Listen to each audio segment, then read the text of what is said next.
Olá pessoal, eu sou o Pedro Brandão, professor de língua portuguesa formado pela PUC do Rio de Janeiro. Começa agora mais uma videoaula do nosso canal Português Papo Cabeça. Em primeiro lugar, inscreva-se no nosso canal para não perder nenhuma das nossas próximas videoaulas e ative o sininho para receber todas as notificações. Essa aula está sendo postada na quarta-feira de cinzas, dia 22 de fevereiro. Na quarta-feira da semana passada, nós homenageamos o Carnaval, que estava para começar. Hoje nós vamos homenagear esse Carnaval que acabou de acabar, pelo menos teoricamente. Então nós vamos interpretar um texto sobre um Carnaval que não houve. No caso, o Carnaval de 2021, que teve que ser suspenso. Afinal de contas, o Brasil, como todo mundo, estava em estado de pandemia do coronavírus.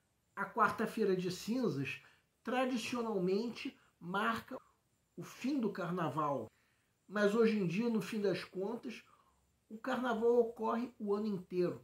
Então vamos interpretar um texto da ilustradora e quadrinista Elô D'Angelo, intitulado Carnaval. O texto se encontra no material didático que pode ser acessado clicando-se no link que se encontra na descrição da videoaula. A propósito, quem já assistiu nossas videoaulas anteriores deve se lembrar da nossa videoaula de Ano Novo, quando nós interpretamos um outro capítulo desse livro, no caso, sobre o Ano Novo. Quem ainda não assistiu essa referida videoaula, sugerimos que cliquem no card que se encontra no canto superior direito da tela. Vamos primeiramente entender que se trata de um livro em quadrinhos, com algumas partes escritas. O enredo é o cotidiano de um prédio chamado Isla Bonita, em que os moradores são personagens imaginados pela autora e baseados em fatos e vizinhos verídicos que ela observou ao longo do isolamento social causado pela pandemia do coronavírus. Quanto ao material didático, quem quiser conferir, o texto 1 é o texto da autora intitulado Carnaval. O texto 2 é a ilustração que a própria autora fez do texto. E o texto 3 é a arte final da página aberta do livro em que esse texto Carnaval foi publicado. Agora vamos supor que você já leu o material didático. Que sentido nós podemos dar para o texto? Temos uma reflexão sobre um momento muito triste pelo qual o ser humano passou. O isolamento causado pela pandemia que obrigou o carnaval daquele ano de 2021 a ser suspenso. Vamos entender. Segue um quadro. Vejam o primeiro parágrafo do texto.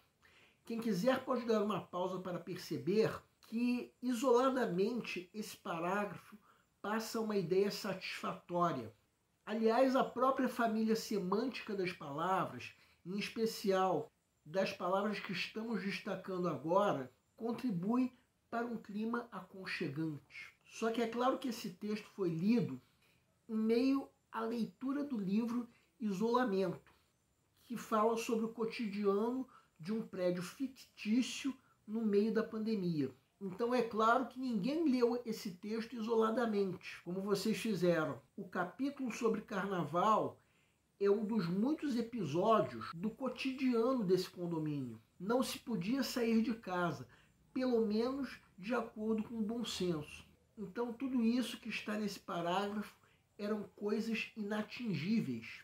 Esse clima de isolamento provocado pela pandemia veio a ser confirmado no parágrafo seguinte.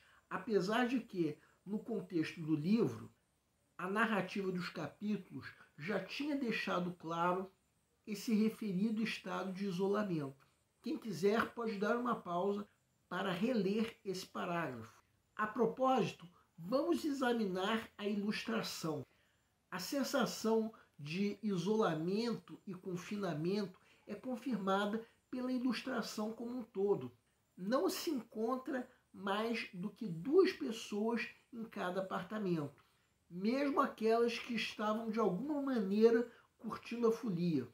Bem, só que se nós formos examinar um por um os apartamentos, veremos que o personagem do primeiro apartamento está descumprindo as regras de segurança da época, que recomendava que ficássemos em casa e, em último caso, que evitássemos as aglomerações.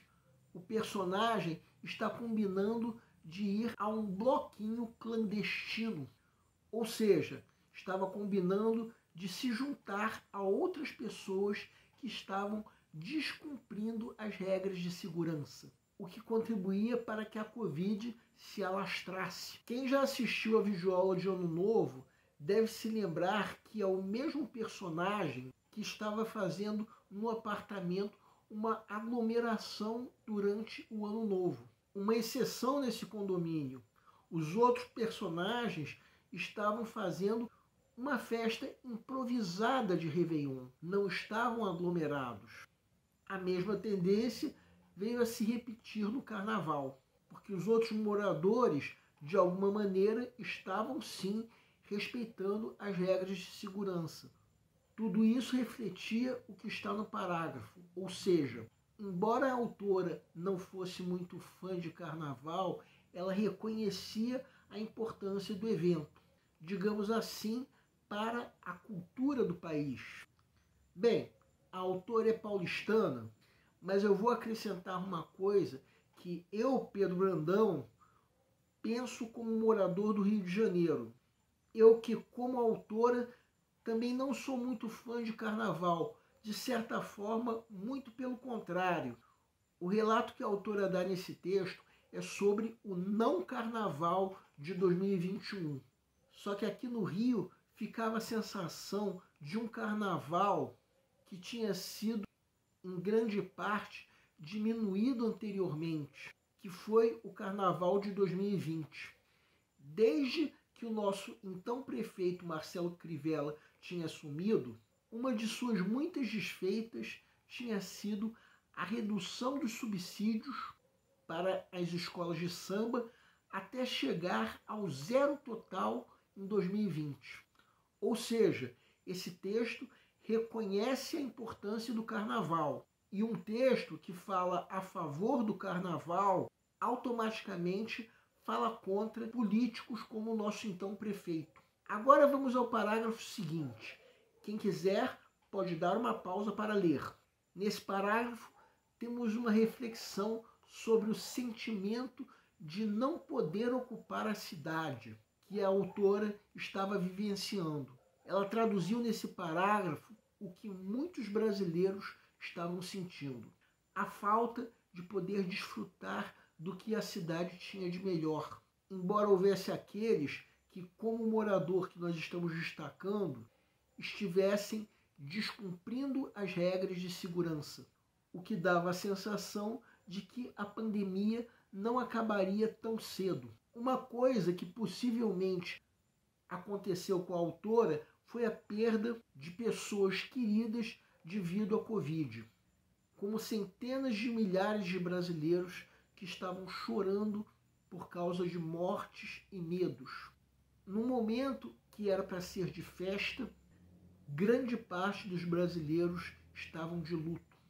A ilustração demonstra nitidamente a situação desagradável de quem estava confinado em casa, por medidas de segurança, sobrevivência e responsabilidade, que ficava tomado por sentimentos de angústia ao perceber que existiam blocos clandestinos, entre outras aglomerações ao longo da cidade. Isso sem falar que no início daquele mês de fevereiro, quando Arthur Lira foi eleito presidente da Câmara, ele promoveu uma festa em Brasília, onde cerca de 300 pessoas ficaram aglomeradas, das quais uma minoria estava usando máscara. Assim sendo, fica subentendido um sentimento de revolta nesse texto que nós estamos analisando. Enquanto o bom senso nos obrigava a abrir mão do lazer, o mesmo não acontecia com os políticos, em especial com aqueles de extrema direita. Aliás, o parágrafo também faz referência à ascensão da extrema-direita, que inclui, é claro, o nosso presidente da época, além de um governo que, como um todo, era insensível e incompetente, como parlamentar que defendia armas pesadas e cloroquina em detrimento da vacina. Eu diria que o ex-presidente Bolsonaro está implícito na ideia de ascensão da extrema-direita, embora essa já existisse há muito tempo. Trata-se de um fenômeno de diferentes grupos que estavam separados e que, aos poucos, se uniram na figura de Jair Bolsonaro. Mais tarde, quando Bolsonaro foi derrotado nas eleições de 2022, ele saiu de cena sorrateiramente, mas esses grupos já tinham recebido uma série de comandos. Há quem acredite que o ataque nesse ano à Praça dos Três Poderes seja um exemplo disso. Mas agora vamos voltar a fevereiro de 2021, quando a vacinação já havia começado num ritmo insatisfatório. Vejam o trecho que está destacado agora. Por aí podemos ver que a autora queria se sentir pertencente à cidade, mas não conseguia. O bom senso a obrigava a ficar confinada, longe de todo o afeto das pessoas que a cercavam. Agora vejam os dois últimos parágrafos do texto. A autora escreveu esse texto mais tarde, quando já havia conseguido o financiamento do livro. Quem assistiu a nossa videoaula de Ano Novo, talvez se lembre que naquela época, ou seja, em dezembro, ela tinha uma angústia, porque ela não sabia se conseguiria apoio para o livro. Aqui ela já estava feliz por ter conseguido o financiamento, e ela só conseguiu fazer isso em maio, ou seja, 5 meses depois do Réveillon improvisado que havia tido. Entendemos então que o texto como um todo foi uma maneira de a autora compartilhar o sofrimento que a pandemia estava lhe causando, que era o sofrimento de todos os brasileiros, pelo menos aqueles de bom senso. Um texto que vem a ser, no fim das contas, um dos muitos capítulos do livro Isolamento, que conta o cotidiano de um prédio que, embora fictício, tem personagens baseados em pessoas verídicas. Cotidiano esse ocorrido durante a pandemia da Covid. Várias obras de arte e literárias foram produzidas durante e depois da pandemia, manifestando todo o sentimento insatisfatório que a pandemia provocava, que incluía revolta contra a atitude negacionista de vários políticos e a saudade do sentimento de coletividade que parecia ter acabado.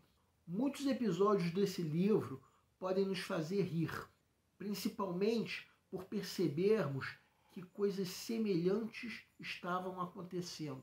Provavelmente, as falas dos personagens são inspiradas em falas de pessoas reais, com as quais a autora interagiu, ainda que de forma precária, durante a pandemia.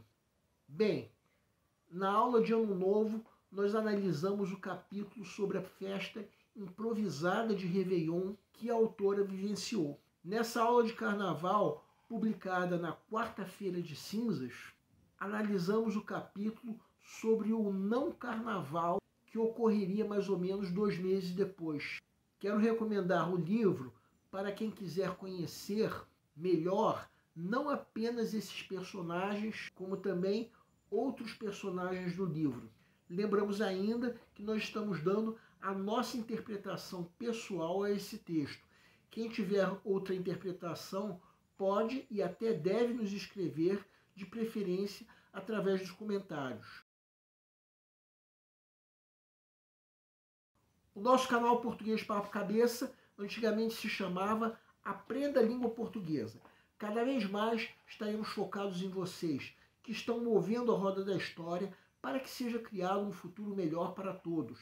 Então, o nosso foco principal continua sendo os vestibulandos, que terão no nosso canal uma fonte importante de estudos de língua portuguesa, onde nós ensinaremos os recursos da nossa língua para que possam, em primeiro lugar, escrever de forma adequada, entre outros textos, a redação do vestibular. Em segundo lugar, para que possam interpretar textos de forma adequada, não apenas numa prova de vestibular ou concurso, mas também na leitura de textos que ajudarão vocês a se manterem atualizados. Cada vez mais, nós teremos no nosso canal um Papo Cabeça. Ensinaremos nossa língua sim, mas de forma a estimular a inteligência que nasceu dentro de vocês e que precisa ser estimulada. E a missão do nosso canal é melhorar cada vez mais. Então vocês podem usar tanto o nosso e-mail quanto a nossa fanpage do Facebook para fazerem qualquer comentário, elogio, crítica ou ainda reclamação sobre as nossas videoaulas. E vocês também podem usar tanto o nosso e-mail quanto a nossa fanpage para pedirem para esclarecer qualquer dúvida que vocês tenham sobre a matéria. E nós agradecemos a todos vocês que estão assistindo nossas videoaulas. Em especial, nos agradecemos a todos vocês que estão compartilhando nossas videoaulas com outras pessoas. Muito obrigado porque vocês estão ajudando o nosso canal a ser feito. Pedimos ainda que deixem um like. Muito obrigado e aguardem nossa próxima aula.